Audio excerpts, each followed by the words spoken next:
Get mad in a minute. Jump in your chest. What did you say? We are the best. We are the best. We are the best, best, best, best. Okay, we can do this. We can do it. Okay. What was I laughing at? I was trying to stop myself. Okay. Oh God, these lights, this coffee. Okay, ready? Hey, my lovely YouTubers, it's me, Morgan Tracy J, coming today with a guest, BG from the Empower Her blog. Yes. So introduce yourself, okay? Yes, I'm BG and I'm CEO, founder of Empower Her blog. Yes. Okay. So we and her were actually really close friends in college, and we also joined a sorority together when I was in university. We were in college, and God kind of just brought us back together here recently. And so I decided that this is who I want on my channel.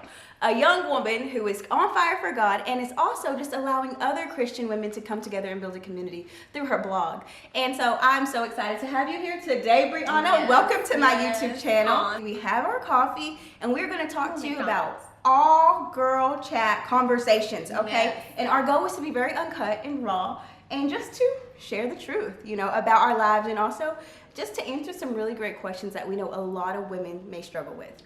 So the first question that I want to ask is to you, Brianna, and it is, what is your top advice to young single Christian women? What is your top advice? Because you are single, correct? Yes, I am. Okay, gotcha. Yeah. I'm single too. So to be unafraid to share your truth. With Empower Her, our vision is sharing transparency to empower. So I feel like as single Christian women, we need to start being transparent and more open about just our journey, because a lot of us struggle with singleness, but a lot of us don't know that. You know, we just kind of hide it. But at the same time, if we were to share our truth with someone else, it could really empower, you know, that other young lady. Right. Yeah. I think that's major, like sharing your truth as a single woman. And also, too, I think a big thing is just embracing it. Oh, yeah, absolutely. Embracing it. Every season is going to pass. And I think for me, right now, the biggest thing is learning to embrace singleness. It's a challenge sometimes when you're alone and you're like, I want to be held. Absolutely. I want somebody getting my phone up. I want a texting buddy. Like, you want all that. But it's like, but also you want something that matters, and that's something that has got integrity and character behind it.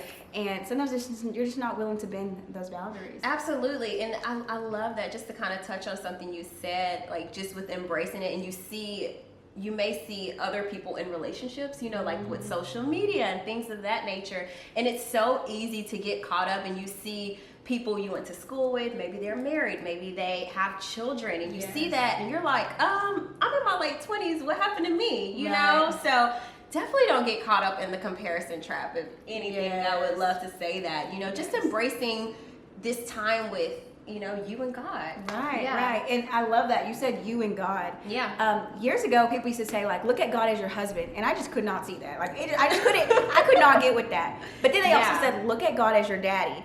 And I could barely see that because I didn't grow up with my father. And so I realized that God takes you on a journey. You know, it's like he sometimes he can't just be your husband, because that's very hard. You know, so sometimes he has to be your daddy, and he has to be your friend, and he has to be like that brother. You know, it's like he has to lead you on that journey. And so when you said spend time with God, to me that's the biggest thing for single women is whatever God is for you today. If he's daddy God, if he's like best friend God, if he's husband God, whatever he is, build on that relationship, because God will transform in your life and take you deeper and deeper. That's beautiful. Absolutely. Right. So I guess the next thing I want to talk to you about is, now that you're single and you are in a relationship, I feel like, what is your biggest thing you have to do for you, like every week or every month, like as a single woman? What is your biggest thing that you have to do for you? That is a great question. So actually, I go on a date with myself once a month. Oh, okay. I do. So when I say I go on a date, I go all out. Like I get dressed up, I put on a full face of makeup, and I'll go to a restaurant. Or I'll go to the movies. I'll go for a walk. I'll go for painting. Once a month, I do that for myself because I never learned necessarily how to date at all. So I'm just like, well, I need to learn how to date myself before I can date someone else in the right way. Like, what are the things that I like to do? Because most times in relationships, we just tend to do certain things of what the other person wants to do. Right. And we don't really figure out what is it exactly we like to do. Correct. So during the single time, I'm learning I like to indoor rock climb, and I love to paint and just things of that nature. Yeah. So definitely once a month, I date myself. That is so cool. You know, I probably should do that. But I don't date myself. Like, I don't take myself on dates.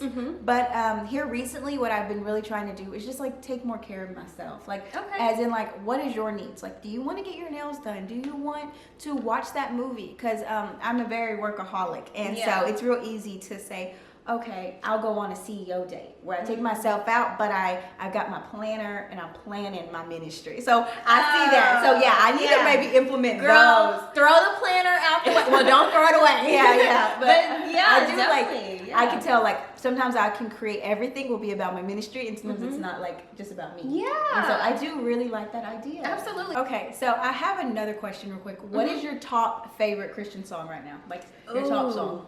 And it's interesting. It's actually not a new song. Well, it's fairly new. It's in the 2000s. Okay. But it's definitely Gracefully Broken. By who? By Tasha Cobbs. By Tasha Cobbs. Okay. That song has been getting me through this single season. Right. It really has. Simply, it's just, she says, God, what did she say? Goodness.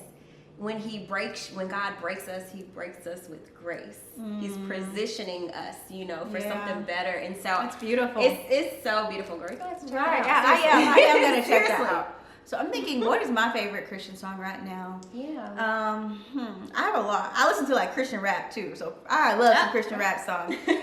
Right now, my favorite Christian rap song is Swoop. It's called Hall of Fame. We were just listening to it. I love that song because he's talking about like your work ethic and giving all glory to God when you work really hard and reach your goals. So I love that song. And also, I think my favorite worship song right now it's not even one song. It's like a YouTube playlist by William McDowell, and it just goes all the way through. Girl. And like I can just be working and end up on my knees. Yeah, so he's a good one. So that's just really like, it's not one song. It's like that one playlist. If I just listen to it all day, like your girl be in the spirit. Even outside of singleness, I think about just with our brands. And I'm just curious, like, how did you really get started with your personal brand? It's your nonprofit. It started with YouTube. And I just started creating content on YouTube, and I knew that I needed to send my audience somewhere else in case YouTube ever didn't work out. And so His Daughter's Closet came alive through the prom dress drive. But after that, I think what really took it off was me getting to a place of just consistency. Where I was just consistent with it for years. Even when I was in college, I would go home when my roommates would be at class in the morning. I would head home on my break, and I would sit down and record a YouTube video. Wow. And so that level of consistency kind of just allowed it to slowly get traction throughout the years, And so I will say, like, I'm really big, and I'm going to ask you this question. I'm really big on work ethic. Like, I don't believe God just hands you anything. I believe you got to work that, you got to toil that ground. You got to break up that fallow ground. And so, and put some new things in the soil and wait for that harvest. And so what do you what is your biggest advice to someone who maybe wants to know how to stay consistent and how to, because you're very consistent with your blog. Thank you. And so how to keep that thing going and not lose the fire. Yeah, I love the fact that you said consistency. I always say consistency is key. So for me, when God gave me the vision for Empower Her blog, I was like, okay, God, I'll do it, and I'll just post one blog post a week. And at first I didn't even pick a date. Right. But once I actually did it on that day, which is on Wednesday, I just like, you know what? I'm going to do it every Wednesday. No matter what, even if it's 200 words, even if it's 500 words, 600 characters, I'm just going to stick with it because I really believe, like you said, God honors consistency. He does. And it's just, man, it's just been a beautiful journey since. So that's what I would tell anyone. Just say that you're going to do something and just keep doing it. Right. And I think the biggest thing she said, it wasn't even if it was 500 words, 200 words, whatever. It was that she was still going to get it out there. Exactly. So that's where the progress, not perfection, comes in. Yes. Because the ministry, Lord knows, has not been perfect. Yeah. Lord knows.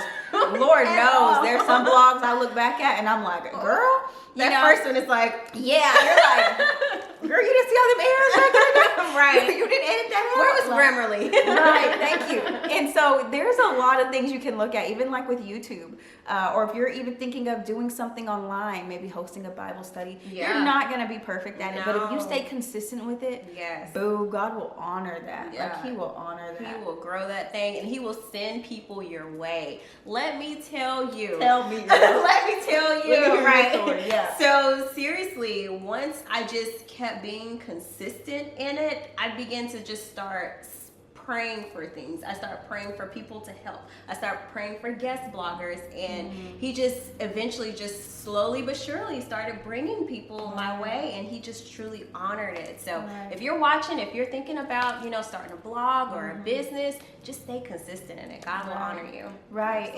And I've definitely experienced that where God has brought people my way. Yeah. And when I've had no money and couldn't pay them. And and that and he's like, they're like, we'll do it for free. So I love that when you say like God will bring what you need, but you have to get started on it. Yeah. And that's faith in motion, you can, if you believe, then okay, start walking towards that belief. Exactly. And God will bring the things that you need. Man, it's so true. Like even honestly, my Pastor Michael Todd, he just got me so just inspired with his story.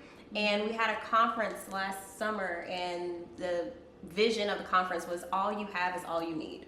Amen. And literally, like, all I have is my iPhone. That's it. I don't have any cameras. I don't have any of that. And I've done everything on my phone, and God has rewarded Ooh, it. Girl. Yeah. Did you hear that? Say that again. All you have is all you need. And all she did when she started her blog is have her iPhone. That's it. That's it, guys. That's it. And so with that being said, don't limit yourself to thinking this is not enough. Oh, yeah. Don't limit yourself to think you have no resources. Yeah. That's a message in itself. Yeah. All she started with was her phone. Yeah. And look at that. And so God will open up doors. When you're faithful with your little, he'll give you much. Absolutely. Yeah. So I do have a question. Okay. So here I am. This is going into year 2. So I've just recently hit the year mark of the blog, Empower Her. So since this is going into year 2, what advice would you have for me since you're like year 5, going into year 6? Yeah. Oh, okay. What advice I would give to you? Within year 2. Year 2. If I could go back, something I would do different is I would give more. Okay, I gave a lot of free resources in the beginning. Yeah. Like free ebooks, free things to ladies, because your audience is going to expand. Yeah. And so if I was you, I would give them free content, because there's going to be girls that are going to read your stuff from Africa, from some other parts of the country where they don't have Wi-Fi to really sit and read the blog all the time. But if you give them a free resource, maybe from your blog, maybe your last 5 blog posts, then the girl in Africa can save that to her phone. So even when she has no Wi-Fi later on that night, she can read it. I've got that idea because I would get messages from girls. And so I would encourage you to think outside of the box. And you can just think of what can you give to them that is going to bless them, but make sure you build that email list. Because as you build that email list, I call sending emails like sending mass text messages to your girlfriends. And so you're sending these mass text messages to them. So I would think universal. Think of the girls who can get that, but also think of the girls who may just really also think about what does your audience truly want, and then what do they need. That's what I think about. My audience, I think sometimes y'all want like vlogs and stuff, and I can't do that all the time. But I know you guys need a word. I know you guys need Jesus. So in my vlog, I'll give you what you want, but I'm gonna drop you what you need. Yeah. So that's what I say. So see what they want. And in giving them what they want, make sure you give them what they need, which is Jesus Christ. Yeah. Okay? So that's what I would really do. That's really good. Yeah. And also, I would tell you, don't be afraid to branch out. For the longest, I didn't want to touch on fashion with his daughter's closet, because it wasn't about fashion. It was about the secret place. Yes. I didn't want to touch on fashion, but it kind of made sense to touch on fashion. Yeah, the closet. Yeah. And girls were like, you should touch on fashion. And so it started to do modest lookbooks, and that brought a lot of Christian women to my blog and to my YouTube channel because of modesty. That was a Christian aspect, you know? And so I will say, don't be afraid to branch out. If God tells you to have a book club or whatever it is, branch out, because it's going to bring in a new audience, new eyes that you wouldn't have got in the beginning. Good. Yeah. So sometimes your audience, your new audience, or expanding your audience is when you branch out into another spectrum too. That's right. good. Yeah. And so that's what I would tell you to do, because I held off for a while, and when I branched out, I seen the growth, because now we had new eyes. There was expansion. Yeah. That's good. Okay. That's All good. right, yeah. Well, guys, this video is getting kind of lengthy. And Yeah, so what it we're is. going to do is we're going to stop it here. And we may do a part 2. Okay. Yeah, let's do a part 2. Okay. That's great. Yeah, we're going to do a part 2. But we're going to stop it here. And we love you guys. And thank you so much for joining this video. Thank you, Brianna, for being on here with us. And we will see you in our part 2 video. Bye, guys.